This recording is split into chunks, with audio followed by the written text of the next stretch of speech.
Hello, and welcome again to our Be Well for Life series. We've been talking about different ways of keeping the body in good health, preventing disease, enjoying the good life that God wants us to enjoy. And we've talked some about nutrition, and we're going to go back to nutrition for a little bit. Our topic is choosing healthy proteins. You know, our body is primarily protein. Well, the most common nutrient, of course, is water.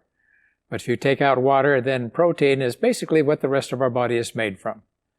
Our muscles, even our bones are largely made out of protein.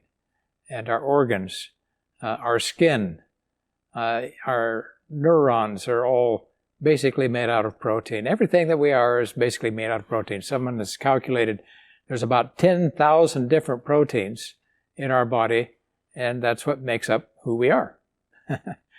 Now, the body doesn't store proteins like it does fat and carbohydrate, and so we have to have protein on a daily basis. Actually, the only way that it stores it is actually in our living tissue. And in our muscles and in our organs and so on, that's where the protein is. If we don't eat protein, then that's where it has to come from. It actually takes it away from our muscles, and that's okay for a day or two, but if we go for several days or weeks on that, of course, we begin to waste away, and that's not good. So we're going to talk about the importance of protein, the kinds of proteins, and making sure we get adequate protein. Now, protein can come from two sources. Animal sources are the things we most commonly think of when we think of protein, and that'd be things like meat and dairy products and eggs and so on. But remember, where does the cow, where does the chicken get all of their protein from? Well, they eat the grass and whatever else cows eat, and the grain and so on, and they get their protein from those sources. It puts it into their tissues, and then of course you can eat the hamburger or the whatever from the animal, the egg, the milk, and get the protein secondhand. But always remember that it originally came from the plant. Animals cannot produce any protein. We must get it from our diet. And so that, of course, then brings us to the other source, and that's the plant sources. And proteins are made up of nitrogen and oxygen and carbon and hydrogen, which it finds, of course, in the water and in the air and in the soil. Nitrogen primarily from the soil, the carbon dioxide and the oxygen, of course, from the air and so on.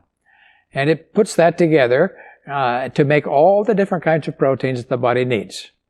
And some of the protein, of course, it stores in forms of seed, nuts, grains, legumes, and so on. It's the seed is storing that protein for future youth and growth. And of course, we can eat that and get proteins that we need too. Now, there's another term we need to talk about a little bit, and that's the amino acids, because that's what proteins are made up from. And there's about 20-some different amino acids. And think of these different amino acids as kind of like the letters in the alphabet. You know, you take all these different letters and you add them all together in different orders and different lengths and so on, and we make words. Now, how many kind of words can we make up from 26 letters in the alphabet? We used to have a dictionary, maybe you had some of those too, that was about that thick. We used it primarily for the young kids to sit on when they couldn't be high enough to reach the table.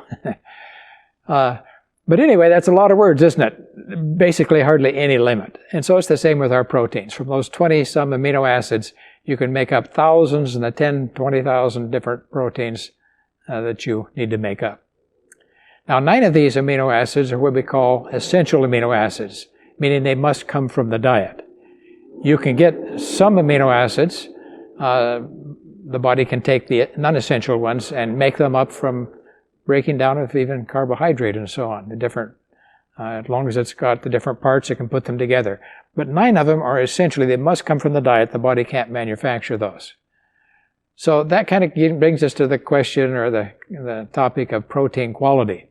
And that's determined by the kind of amino acids and the ratio of these different amino acids in whatever food that we're eating. Now, if you have the right ratio for human needs, it's called a complete protein. And the reason this goes back to kind of the early research, where they gave different foods to animals, usually to rats, to do experiments. And if they gave just one food, and maybe a food that didn't have a very high quality of amino acids, which would be something like white bread, that rat would not live. they begin to deteriorate. No matter how much bread he ate, white bread he ate, it's not a complete protein, and they couldn't live on it. You give that rat healthy proteins, and of course they'll grow and show good health. And so that's how the term complete and incomplete proteins came about. So examples of complete proteins would be mother's milk, of course. The child can live and grow on that very well. The best source of protein, actually, the highest quality. Cow's milk and cheese and those kinds of things would be other examples of high quality. And of course, the actual meats, eggs, and those kinds of things. All of these animal products, being part of the animal or a product of the animal, very high in what the human body needs for growth. There are a few in the plant kingdom that are also complete on their own. And that would be things like soy, quinoa, and chia seeds seem to have a very high quality protein, and if they're fed by themselves can also sustain life. They're considered a complete protein. However, we don't just live on eating one food. At least I hope we don't. Not a good principle, is it? And so we want a variety of things. And here's what happens is when you begin to eat a variety of things, foods complement one another. And so by eating, say, for example, a slice of whole wheat bread and a bowl of lentils, the bread might be a little low in one or two things, but the lentils are high in those, and vice versa, and they complement one another. So we need a variety of foods, vegetables, grains, nuts, legumes, so on. They complement one another so that the quality of the protein is just as high, every bit as high as any animal protein by itself. So these old concepts we kind of have to get rid of. As long as you eat a variety of foods, you'll get actually very high quality of protein. The American Dietetic Association makes some statements that kind of talk about this concept. And notice there in the chart as we take a look at it, it says, if it is the position of the American Dietetic Association that appropriately planned vegetarian and vegan diets, they're healthful, they're nutritionally adequate, and they can provide certain health benefits and prevention of treatment of many diseases that some of the animal products are not as don't do as well. So that's just a statement, because sometimes people think that if you don't eat animal foods, you can't be in good health. In fact, when I was young, I had some type of a muscle wasting disease when I was about 12 years old.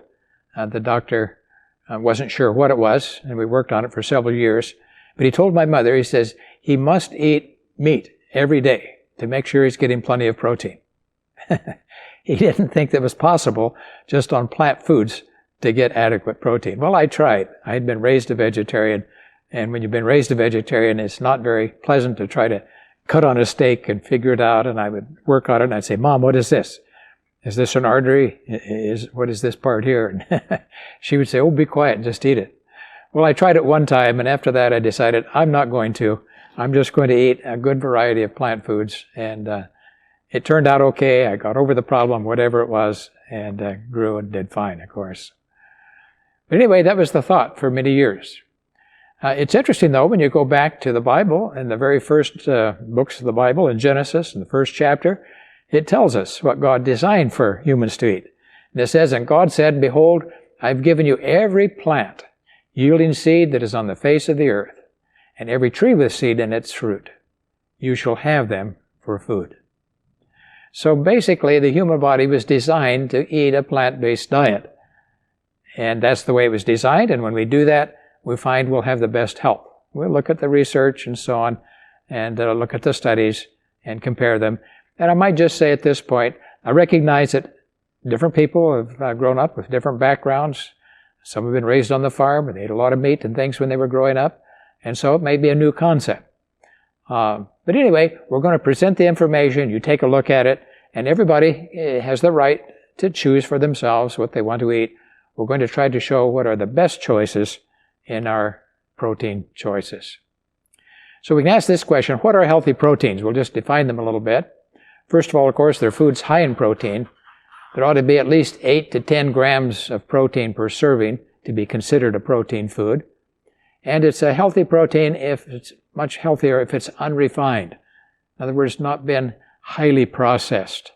Sometimes these foods, they just highly process them, and there's just practically nothing that you can recognize till the original food is started from. But the whole food is always the best. They're also low in saturated fat. They're low in cholesterol. and they need to be low in sodium to be considered a healthy protein.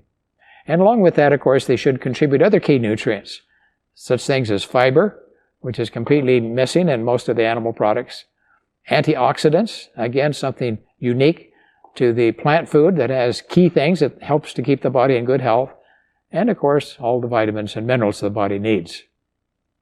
So we'll take a look at these kinds of foods and how they can help us to have our best health. So examples, legumes, peas, beans, lentils, garbanzos, all different kinds of beans, and hummus, if you like hummus. These are all examples of legumes. And of the plant-based foods, legumes seem to have the greatest amount of protein in them. And so that's an excellent source. And there's a big variety to choose from. Soy foods particularly are good because remember we said soy was one of the ones that had the highest quality of protein, and especially for children and so on. Then these are good foods to be eating. That could be tofu, soybeans. If you're using a soy milk in place of a cow's milk or something, try to look for the low sugar soy milk. Might be a soy burger instead of a hamburger, or just eating the little beans by themselves, the edamame. When I go out to restaurants now, my grandson, he always likes to have a serving of edamame. I usually have to get 2, because if I don't get very many. He eats them all. Okay, so there's a lot of different sources, aren't there? And then, of course, more recently we've heard more things about things like garden burgers and vegetarian entrees that are go on the internet, and all kinds of them there.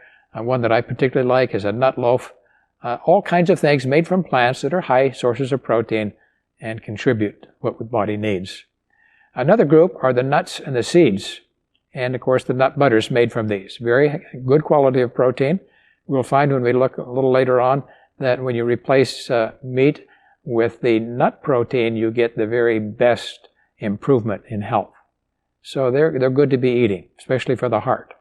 And then, of course, all the whole grains are all good sources of protein. The oats, the whole grain wheat, quinoa, as we mentioned earlier, are very high quality of protein again, and so on. So those are all excellent. Now, the goal is to have healthy foods rich in plant proteins at every meal. So every meal should have something that is a good source of plant protein if you're going to be following a vegetarian diet. Some recent studies show that even if you just replace 3% of calories from animal protein with a plant protein, you reduce your mortality by 10%. So you can see it has a good health advantage, survival advantage. Another study done on legumes showed similar things. Researchers were looking at foods what were the best predictors of longevity in a large group of seniors. And they looked at their diet. They followed these people for about 7 years. And when they got done at the end of the study, the researchers made this statement: legumes were found to be the best predictor of a longer life. Well, that's good news, isn't it? If you want to live a longer life, healthier life, we should be eating more legumes. They found that for every 20 grams increase, that would be about an ounce, of legumes a day, mortality dropped by 7 to 8%. Well, that's a positive benefit, isn't it? So you can see some examples there, the tofu, the beans, the different garbanzos, different kinds of foods. And of course, there's protein in all the vegetables as well, just not as much. So how much protein do we need? Well, the guidelines in America are you should have between 10 and 35% of your calories from protein, and they recommend primarily from plant sources for best health. So the average American gets somewhere around 15% of their calories, and that's kind of a good thing. But if you get a little more than that, that's okay. A little less than that's okay, as long as we get adequate food so we have enough food to grow. If you look at it a little more scientifically, the recommendation is about 0.8 grams of protein per kilogram of body weight. Now, we don't deal with those terms very much, but if you calculate that out, say a man weighs or a woman about 145 pounds, it'd be about 53 to 55 grams of protein. Now remember, this is the minimal amount that's recommended, not necessarily optimal, but at least you must get this amount.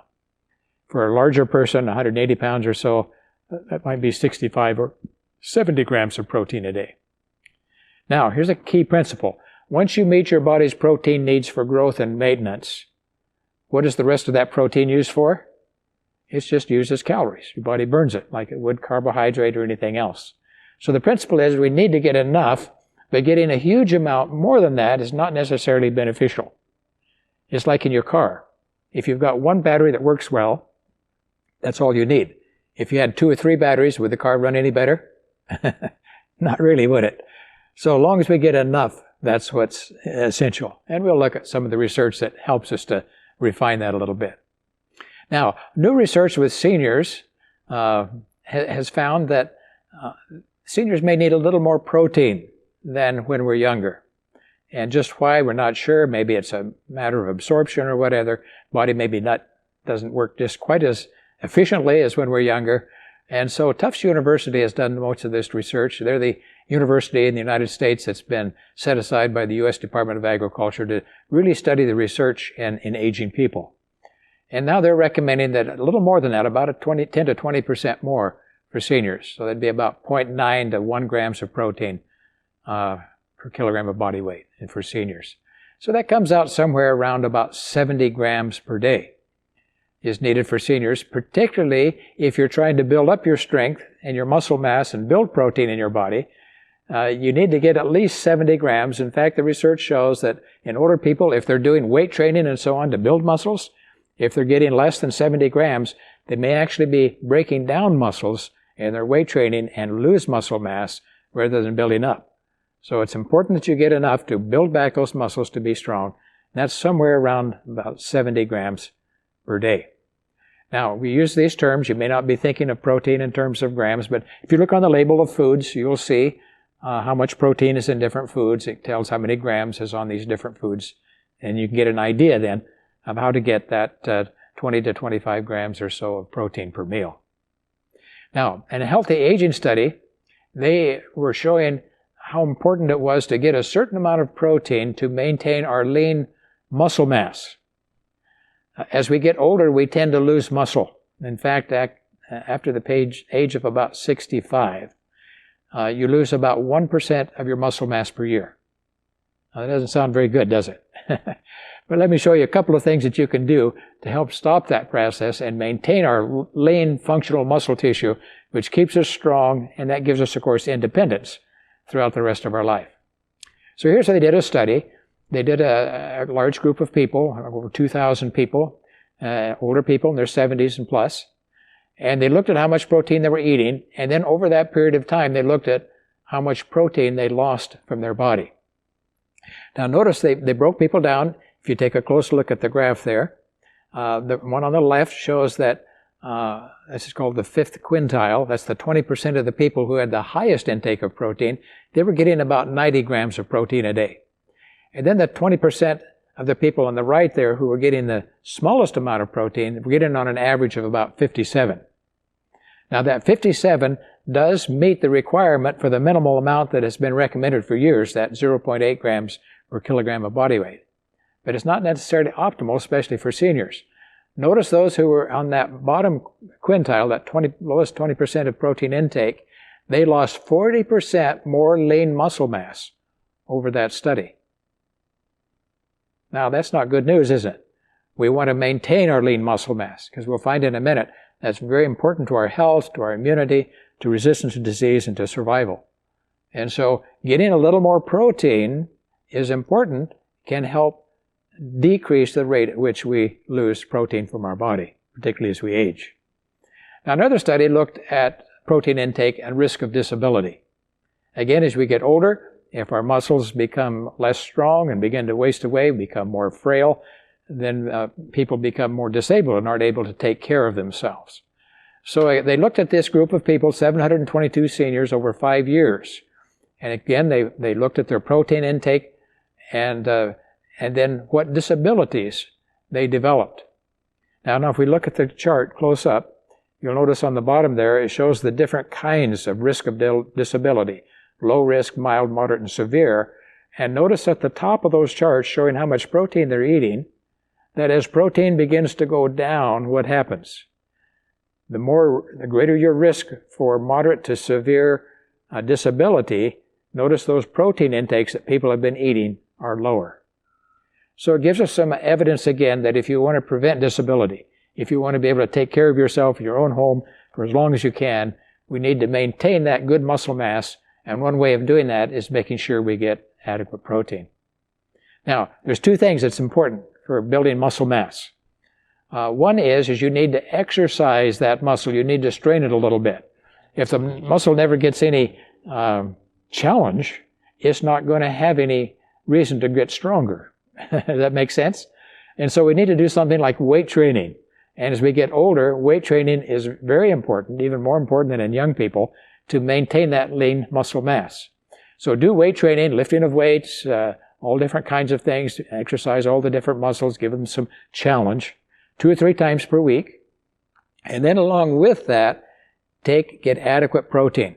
In fact, the research shows that if you eat at least 20 grams of protein within the first hour after doing your weight training, that's when you'll get maximum uptake of that protein and amino acids into the muscle to build that muscle back stronger. And they recommend at least 70 grams per day when you're doing the weight training. Even more might have additional benefit. That would be something like at least 20 to 25 grams per meal. So just again, if you want to maintain good muscle mass, you need to get exercise training and plenty of protein. Now, here's the reason why it's important, particularly as we get older. This was a study of 875 people, again, seniors 65 and above, and they looked at their lean body weight in relation to mortality over a 5-year study.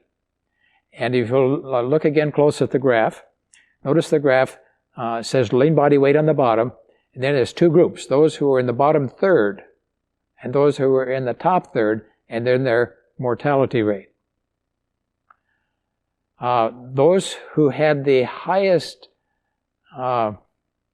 muscle mass, that would be the group on the right, the top third, notice they had only 16% as many deaths. That would be 84% lower mortality than those who had the lowest lean body weight, the graph on the left. Those are huge differences, aren't they, in mortality? An 84% lower mortality rate if they had higher lean body weight. And so that's why it's so important. It's one of the strongest predictors. In fact, they found that it was better a predictor whether you would survive or not than your total BMI or your fat weight or any of those things was your lean muscle mass. So this is just a reflection. Looking at muscle mass is one way to see if you're getting adequate protein. And it's based on those studies that Tufts University now recommends that 0.9 to at least 1 grams of protein per day per kilogram of body weight for seniors. And when you're doing weight training, probably somewhere between 70 to 90 grams per day would be important. Now, let's look at some actual foods. And these are all, I believe, plant-based proteins. So you can get an idea of how much protein are in different foods. So if you're looking at legumes, it'd be the beans and so on, 1 cup gives you about 16 to 22 grams. And remember, we said you need about 25 grams or so a day or per meal to reach. And so just 1 cup of legumes gives you almost what you need. And of course, there's protein in the breads and the grains and the vegetables and even a little in fruit and so on too, and beverages. So it doesn't all have to come from the plant-based protein food. Take example for a Swiss steak made out of soy. Has about 9, or black bean burger, about 10 grams. So if you're getting at least 1 good high food like this per meal, and you can look down through the list there and see the different ones, you'll be getting the adequate protein you need. Notice down there on soybeans, and if you make burgers out of soybeans or those edamame beans, 12 to 20 grams per serving. Again, much higher, aren't they? If you're using milk, or if you're using a soy milk in its place, 1 cup or 3 ounces of tofu, both give you about 8 or 12 grams of protein. That's very good. By the way, sometimes people switch from real cow's milk, which has about 8 or 9 grams of protein per serving, to something like rice milk. Rice milk has about 0, maybe 1 gram of protein per serving. So that's not a good substitute for maintaining our protein intake. Soy milk, by the way, is very high, and it's also very high in quality. So those are good choices to be making. So there's a variety of things that we can eat. Let's just zoom in on soy again a little bit because it is very high. And you can see on the right there the unsweetened soy milk per cup, 8 to 12 grams. The kind I use has no sugar added, and so it's quite high in protein. It runs 12 grams per cup. You can also buy soy yogurt now. My wife likes to eat the yogurt, and yogurt is good for you. So even the milk yogurt is better than the regular milk. So 6 grams, you can see, it's a little smaller serving there. And then, of course, if you ate the soybeans cooked, about 16 grams of protein in just a half a cup. If you ate a whole cup, you see you get a large amount. So that's why we talk about soy a lot. It's just very high. And down there at the bottom, maybe you've tried one of these Beyond Meat burgers. A lot of people who've been eating hamburgers all their life, they find that they like those nearly as well. And 20 grams of protein per serving. So there's options out there.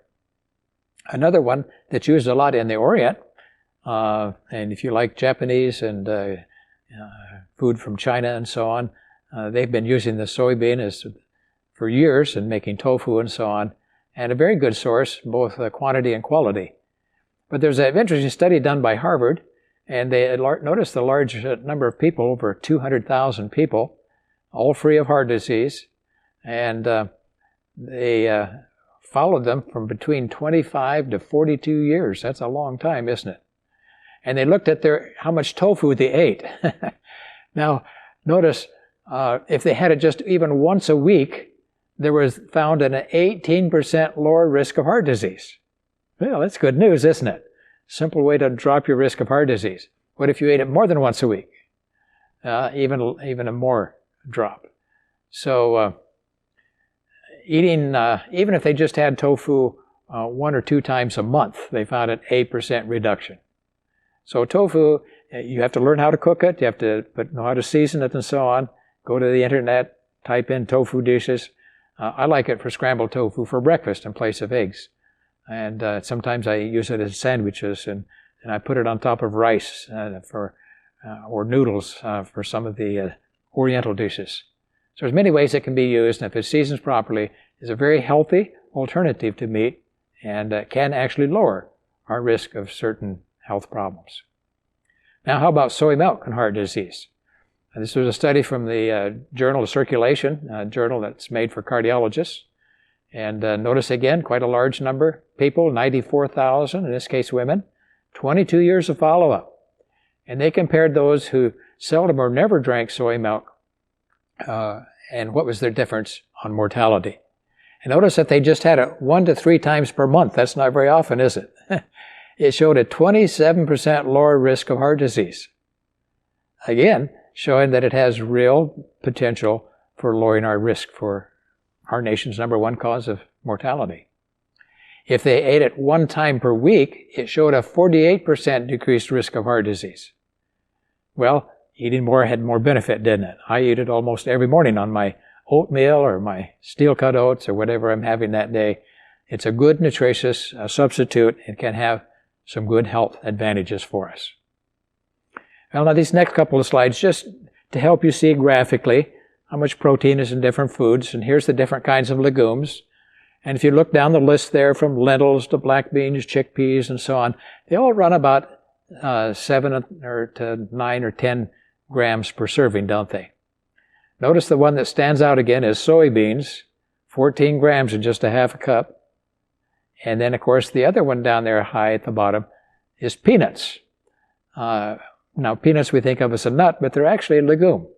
And because they are a legume, they're the highest in protein of all the different nuts. So all good sources. And then nuts and seeds also give us protein. And again, this gives you a little idea. You can see an oatmeal or quinoa cooked give us about 6 grams. That's good. And you can see some of the seeds and the peanut butter, again, quite a bit higher, about 8 grams just for 2 tablespoons. And then down there at the bottom again, peanuts, the very highest. So all of the nuts and seeds, good sources, and we find that they're also packed with a lot of healthy things that's good for us, particularly being protective to the heart.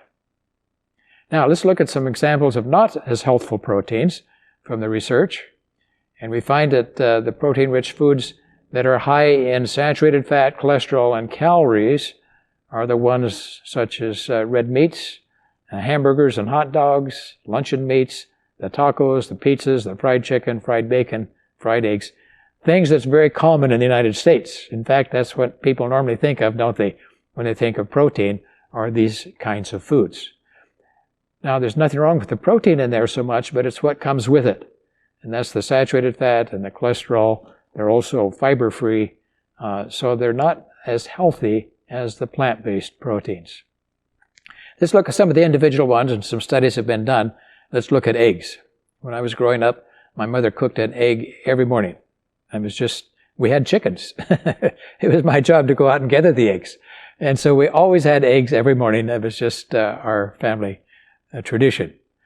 But as we look at eggs, we find that they can maybe increase the risk for certain things. Notice in this large study of nearly 30,000 people and followed up for 17 years, for every half an egg they consume per day, there was a 6% increase in cardiovascular disease and an 8% increase in total mortality. Now, those aren't huge differences, are they? But just for a half an egg a day. What if you ate a whole egg a day? See, that would be more, wouldn't it? And so, we have to be careful. Eggs aren't the worst kind of protein by any means. They do have a high quality protein. But if we eat a lot of them, it may contribute to mortality. And that's what this study showed. A study of 21,000, in this case men, over 20 years. So again, a very thorough study. And they looked at how many eggs. Let's zoom into the chart. You can see on the bottom there, the number of eggs eaten per week goes from less than 1 to 1 to 2 to 4 and on up to 7. And notice there's not much change in mortality until you get up to an egg a day. 7 or more eggs per week. And so by the time you're eating an egg a day, like I did when I was young, already a 23% increased mortality for all causes. So I guess what we can say on this is that if you're going to eat eggs, don't eat too many. Now here they looked at particularly egg consumption and people with diabetes. And notice now, if we zoom in on the graph, again the number of eggs at the bottom and the height of the bars showing the increased mortality from any cause. And notice that even eating 1 egg per week or 2 eggs per week up to almost a 50% increase in mortality from any cause. By the time you're eating an egg almost every day, over twice the risk of dying for those who didn't eat the eggs. So if you already have diabetes, which increases our risk for cardiovascular disease, eggs being one of the richest sources of cholesterol and high in saturated fat, they seem to increase that risk. And so the recommendations for diabetics is they shouldn't use eggs. If they do use eggs, don't use the ones with the yolks, just use the egg white. All of the cholesterol and the saturated fat is in the yolk. The egg white is almost just pure protein. Or use scrambled tofu or something like that. That might be a healthier alternative. So here was their from Harvard School of Public Health who did the research there. They made this comment. It says, while eggs may not be the optimal breakfast, they're certainly not the worst. So they're kind of falling somewhere in between. But so it says, keep intake of eggs moderate to low. So if you like eggs, you want to have a few, just don't eat too many. All right? And then he talks about it's not as good as a healthy breakfast. And this again, quoting from the researchers there, but it says a bowl of steel-cut oats with nuts and berries, for example, would be a much better choice for our heart health than an egg-centric breakfast. Because there's a lot of other things in those other foods, aren't there, that are protective to the body, especially the nuts, and those berries are very good for the heart, and the type of fiber that's in the steel-cut oats and so on, very good for the heart as well, and for preventing diabetes. So there's other things that's healthier. All right? Now, then they go on in this study, and these studies from I think it's over 200,000 people are in these studies. They're very careful studies. Now we're looking at milk, and we're just going to compare it with other protein sources.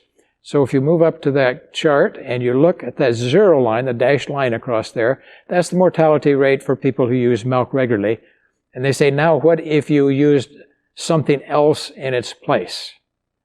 And we'll start on there in the middle. Notice that if you had fish instead of milk as the source of protein, the risk drops just a little bit, doesn't it? And also for poultry, just a little bit. Notice the plant sources, it drops significantly, doesn't it? So this is just exchanging a plant protein for 2 glasses of milk, and it shows the difference in decrease in mortality. Now, if you go the other direction, you notice if you eat eggs, that increases the risk of mortality from any cause by about 15%. So milk, this is cow's milk, would be healthier than the eggs, wouldn't it? And then when you put processed meat on there, well, it goes clear off the graph because it increases the risk by 40%. So that kind of gives you an idea of the different kinds of proteins, animal proteins, and so on. And then, of course, on the left there, you'll notice the plant proteins are the one that had the lowest mortality, so that would help you to have the best longevity. So at the end of the research article, Dr. Willett, who's the head of the nutrition department at the School of Public Health at Harvard, did the research. Him and his associates made some summaries. And so this is probably the best evidence we have on health, on milk, whether it's a health issue or not, and make your decision based on this. It says all the nutrients in milk can be obtained from plant sources, so you don't have to get the calcium and the other things, protein. There's other good plant sources for that. It says for calcium, you can include things like kale and broccoli and tofu and nuts and beans and fortified soy milks and so on.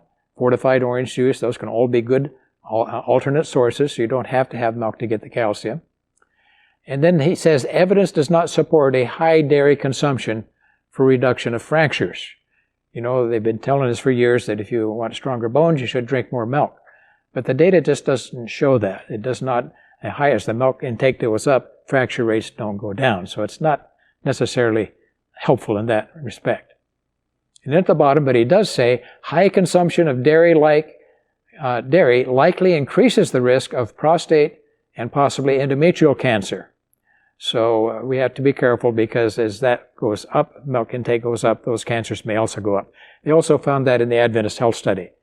And so at Harvard, they recommend that if you're going to drink milk, probably no more than 1 cup a day of cow's milk. And of course, a healthier alternative might be something like soy milk. Then up at the top, it says on the right side, dairy foods are a healthier alternative to red meat or sugar-sweetened beverages, but increases mortality compared to plant proteins, such as soy or nut milk. Then he brings up the fact, too, that dairy production increases our greenhouse gas production. We hear a lot about that nowadays, don't we? And our climate and problems. And he points out that to produce meat, it increases pollution by 5 to 10 times greater than the same amount of producing foods like soy foods and legumes and grain products. So it's not only are the plant proteins healthier for our body, they're also healthier for our planet. And this is just showing alternatives to dairy. We mentioned that a little bit. Notice all the leafy greens are very high in the calcium. And by the way, if you notice cows have big bones, and some of these other big animals, like a rhinoceros and the hippopotamus and the elephant, they're massive, aren't they? Huge bones. Where do they get their calcium from? Well, they don't drink milk, of course, but they get it from the leaves of plants, don't they? And so if you eat enough leaves of plants, it's good sources of calcium. And then, of course, there's the fortified soy milk. They can add calcium to it, especially that's good for young children. Also look for ones with maybe B12 added. If they're not using cow's milk, make sure they get plenty of B12. But other foods too, the beans and the lentils and so on, these are all good sources. And you can see some of the fruits even. Oranges, papayas, apricots, figs also can be high in calcium. So if you eat a wide variety of whole unrefined foods like that, you should get adequate calcium, so it's not a problem. Now let's look at red meat intake and the risk of certain health problems. And first of all, we'll look at cancer mortality. Again, a very large study, over 100,000 men and women for over 30 years, so it's looked at very carefully. And if we look at the graph a little closer up there, and again along the bottom, we see what's called quintiles. That simply means 1/5 or 20%. So the 1 quintile would be the 20% of the people with the lowest meat intake. And then, of course, the height of the bar charts show the risk of cancer mortality. Now, every time there's an increase in the red meat intake, notice that there's an increase in the heights of those bars. In other words, the more meat a person eats, the higher the risk of dying from cancer. So that's pretty clear, isn't it? The next one shows the same thing, only in just a cancer. It's death from any cause. And again, every time, this is a little easier to follow, so showing the number of servings per day that you eat of red meat. Every time there's an increase, mortality goes up. So what can we learn from that chart? Well, if we want to live longer, we want to lower our risk of dying, we need to go to the left on that chart, don't we? So the lower and the lower number of servings. So down there by the person who's only getting a quarter of a serving per day, pretty low risk, isn't it? In other words, if you're going to eat meat, don't eat very much, especially the red meat. And there are other healthier sources like poultry and fish, which are healthier sources. And of course, then all of the plant protein sources would be healthier too. Here again, we just see a chart, in this case, a line drawing total red meat intake and servings per day along the bottom. And the trend of that line, of course, is the more red meat that's eaten, the higher the risk. So by the time the person gets one serving a day, the risk is up about 25% or so. Getting 2 servings a day, it's up, getting closer to a 50% increase. And by the time you're getting more than that, it might be twice the risk of mortality than the person who didn't eat regular meat. Now, another way to look at it, and there's a lot of research on this, so I want you to see all the evidence. So again, you can make up your mind yourself what you would like to do. Now here they're comparing different foods and they're doing a substitution. And so they're substituting, I believe it's just 1 serving of these different foods we'll look at here. And what does it do to our risk for total mortality? So on the right-hand side of the graph, as we look closer up there at the graph, there you see the 1.0. Okay, that would be the risk if you were using meat regularly. And then if you just replace that with 1 serving of red meat with another food, what happens to our risk of mortality? Notice that top one that goes over the furthest, about a 20% reduction just in 1 serving of that food in place of red meat, drops the risk of total mortality by about 20%. And that's why I said earlier, nuts, using nuts as an alternate protein source for red meat gives you the best decrease in mortality. They're very protective to the body. The next one shows there are legumes. And you notice it brings it down significantly, about 10%. The same for low-fat dairy. That might be cottage cheese or something like that, or yogurt, low-fat yogurt. And then, of course, things like whole grains bring it down even further again, about a 15% reduction. And then you can see poultry. Poultry brings it down about the same, doesn't it? About a 15% reduction. And fish brings it down how much? Oh, maybe about 7%. Now, I would have thought fish would have done better than that because we hear about how protective it is. But the whole grains, the legumes, the nuts, those are the ones that are most protective. I went in reverse, didn't I? Let's go forward this way. So just in summary, by replacing animal protein with plant protein, just 3% of the calories. That's not very much, isn't it? Notice there's a 34% reduced risk of dying if you replace just 3% of the calories from the processed red meats. That would be the hot dogs, the bacon, the sausages, those kinds of things. They seem to be the highest risk increasers. You would drop your mortality by 19% if you replaced the plant protein for eggs, 12% for red meat as a whole, 8% for dairy, and even a 6% decrease for poultry or fish. So you can see no matter what you compare it with, when we go back to Genesis 1:29, what was designed for man to eat, when we eat those kinds of foods, get our proteins from there, we have our best chance for a longer, healthier life.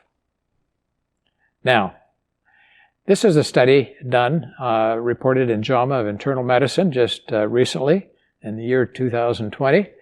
And a large number of people, notice over 237,000 men and almost 180,000 women. That's a lot of people, isn't it? They looked at their diets and they compared their intake of plant protein and animal protein over a 16-year period. Now, let's move in at that chart and we'll take a look. On the left, you see the blue is for men and the red for women. Those who had a high animal protein and their rate of mortality. Then in comparison to that, notice that they had a higher plant protein, they dropped their mortality about 12 to 14%. And so all the data is showing if we get more of our protein from plant sources, we will live longer. Then they looked at individual health conditions then. They had 7% less cancer, 10% fewer deaths from heart disease, 19 to 22% fewer strokes, and a 10% lower cause of mortality from all causes. So again, a lot of research. Now, this is a study from the Adventist Health Study, and we're going to compare the animal protein and the plant protein and look at mortality. And again, at the bottom of the graph, if you look closely, you'll see a low intake of protein. This is all from meat. And then each time there's an increase, a 20% increase in intake from meat, all in an Adventist population. Notice what happens to the risk of death from cardiovascular disease. So those who eat the most red meat compared to those who eat the least, a 46% increase in mortality. That's pretty significant, isn't it? Now, let's do the same thing, only this time let's look at proteins from nuts and seeds and cardiovascular disease. And again, this is from the Adventist Health Study. And now you see those who have the lowest intake on the chart, there on the left, they have lowest intake of nuts and seeds. They have the highest mortality, and every time there's an increase in nuts and seeds in their diet, look what happens to their risk of dying from cardiovascular disease. That 20% of the Adventists who have the highest intakes of nuts and seeds should almost cut the risk of mortality from cardiovascular disease in half. Is that good news? Well, it is, isn't it? Anytime you can cut our nation's leading cause of death in half, that's good news. This is good information to know. And so particularly, again, nuts, very, very helpful. One more study. This is just taking all the Adventists who were non-vegetarians, those who were vegetarians, and over several years they compared mortality rates. And again, you can see that significant drop.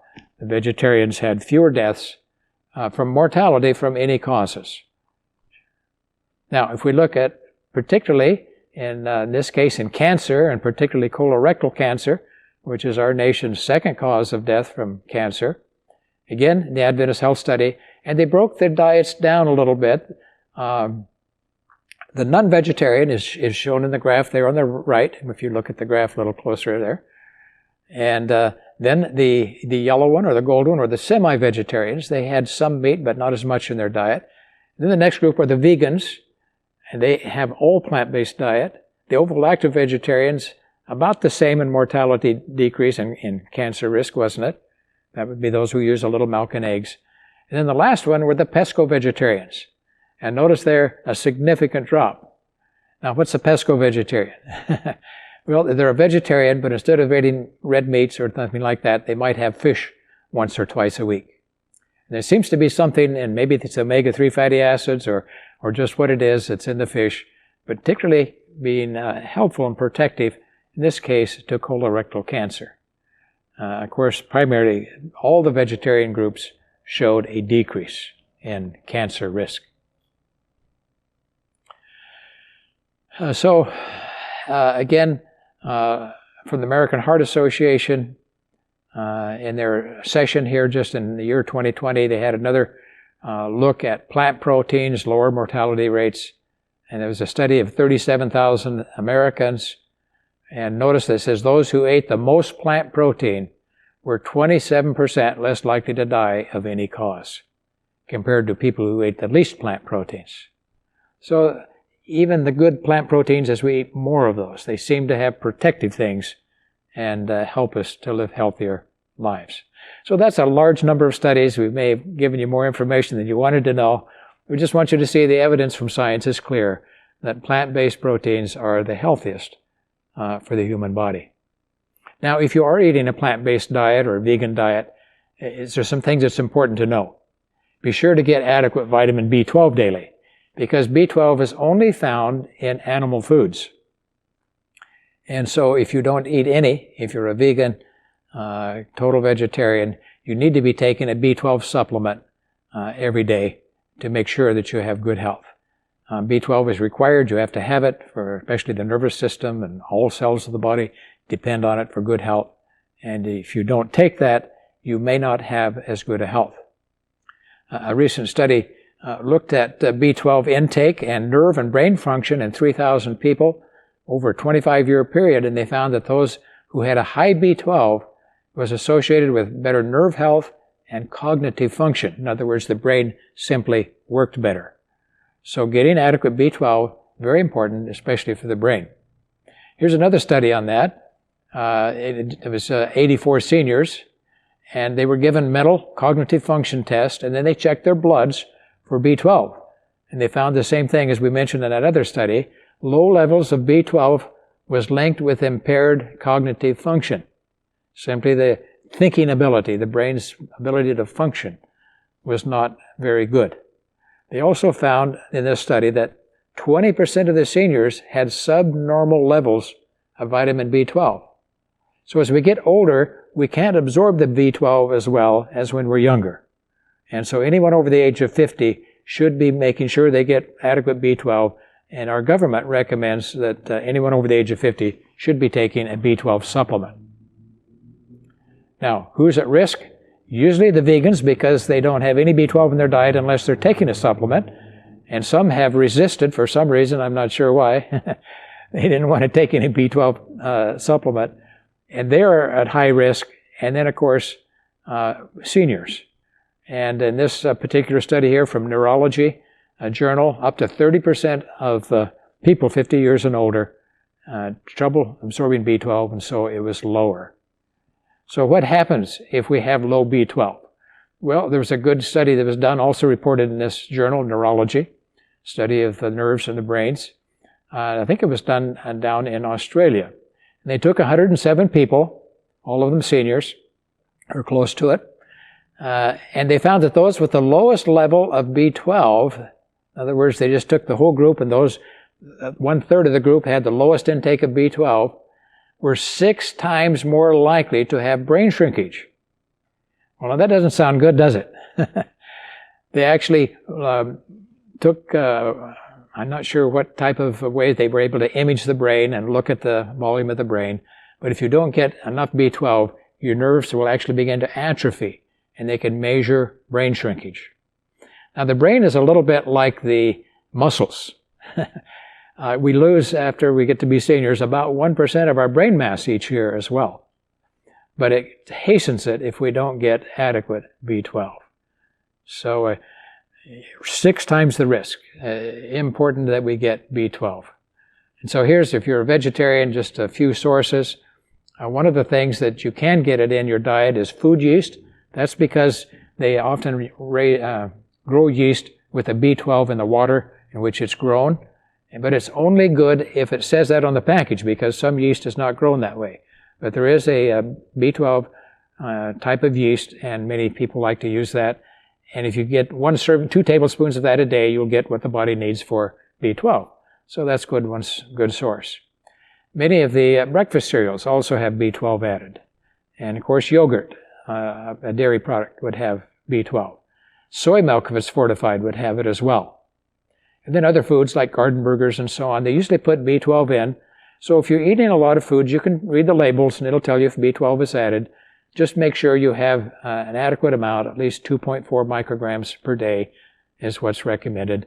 But even though you may be getting that in your food, if you're getting older, it's still a good idea to have some as a supplement. Here's one study on plant proteins and weight loss, which was interesting. Notice there's a large number, 120,000 men and women, over 20 years of follow-up. They looked at how much red meat they were eating and its effect on weight gain. And the results, they found that as red meat intake went up, so did the body weights. Those eating the most red meat gained more weight than average over the 20 years. Then they also looked at those eating more nuts daily, and they gained less weight than average. See the difference there?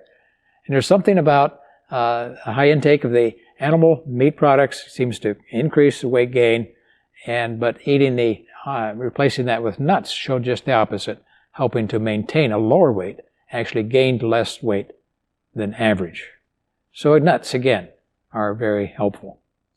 And here's a study on plant proteins and risk of hip fracture.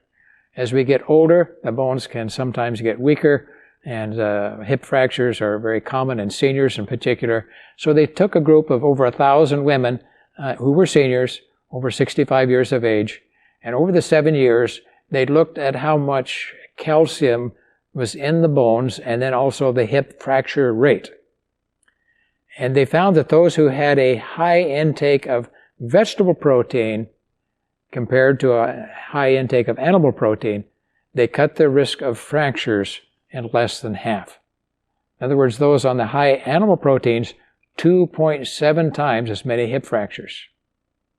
So if you want to keep your bones healthy, getting most of your protein from plant sources, and this includes the leafy greens and all these other foods, they're all helpful in keeping our bones healthy.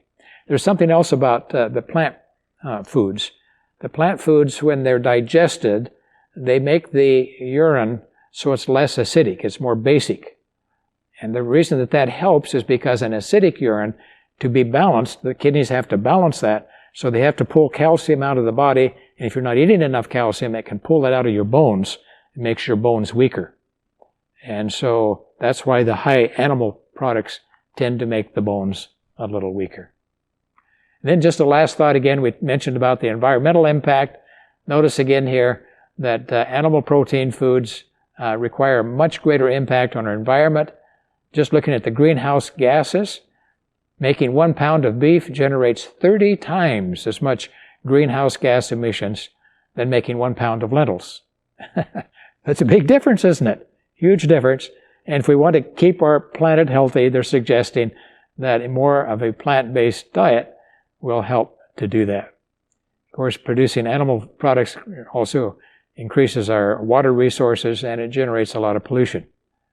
And notice this quotation here. This is from the Harvard University again.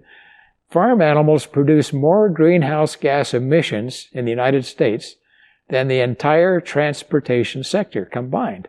That's all the cars, the buses, the trains, the planes, all of those. Farm animals produce more greenhouse gas emissions.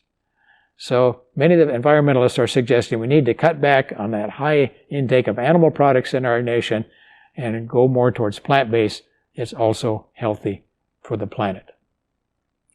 So then summarizing up, healthy protein summary. Plan for a healthy plant-based protein-rich food at every meal. So to make sure we get plenty, every meal have something that's high in protein and plant-based protein to make sure we get enough. And include a wide variety of whole plant-based foods and eat enough foods to maintain a healthy weight. When you do that, if you're eating unrefined foods, you should get plenty of protein because protein is in all the plant-based foods we eat. And then, of course, limit the refined foods and the empty calorie foods because there's no protein, is there, in sugar, in soft drinks, in margarine, or those kinds of things. So less of the refined foods, eating the whole foods helps us to get an adequate amount. And if we do that, we should have plenty of protein for good health. So I'd like to just finish with this slide. I like the slide from 1 Corinthians 10:31, this verse. It says, so whether you eat or drink or whatever you do, do what? Do all to the glory of God. God has given us a wonderful body. He says our body is the temple of God. And that we can show honor and glory to Him by taking good care of that temple body. And He's given us a wide variety of good, healthy foods, that when we eat a wide variety of these kinds of foods, we can have the best health possible. Thank you.